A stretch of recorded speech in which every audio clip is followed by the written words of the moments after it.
Étaples, que l'on peut aussi appeler Étaples-sur-Mer, est une ville qui comporte environ 11 000 habitants. Depuis 2014, c'est Philippe Fay qui appartient au parti Horizon LREM qui est le maire de la ville. Étaples est positionnée sur la côte d'Opale et est bornée par la Canche.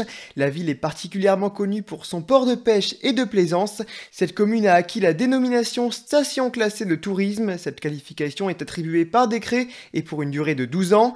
Cette dénomination est un grade plus élevé que l'appellation commune touristique. Étaples-sur-Mer connaît une activité maritime depuis très longtemps. Le port de plaisance est apparu durant le 19e siècle. Au départ, il est nommé Stapula, ce qui signifie ville de foire. L'activité du port s'est ensuite développée. Ce port a permis la création de nombreux emplois. Parmi les métiers concernés, il y a des tonneliers ou encore des charpentiers maritimes. Dès l'an 1828, un service de pilotage a été mis en place pour l'entrée de la Canche.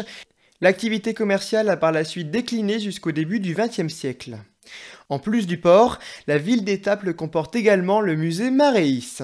Cette structure a ouvert ses portes en 2001, elle appartient à la commune. Le site permet de faire découvrir aux visiteurs la vie des marins-pêcheurs. Maréis permet aussi de faire connaître le parcours des poissons pêchés à Étaples, de la pêche jusqu'à la vente du poisson. La visite du musée est proposée par un guide qui est soit un ancien pêcheur, soit par un membre de la famille d'un professionnel de la pêche. Une visite dure en moyenne 2 heures. Maréis possède 12 aquariums avec au total 500 animaux marins provenant de la baie de Canche, de la Manche et de la mer du Nord. Chaque année, Maréis accueille au total 45 000 visiteurs et le département s'est aussi implanté dans la ville en 2012 avec la maison du port départemental d'Étaples. Cet édifice qui est situé au cœur du port a été construit sur la plus ancienne maison du port. Ce bâtiment a plusieurs utilités. C'est un lieu d'exposition culturelle ouvert au public gratuitement.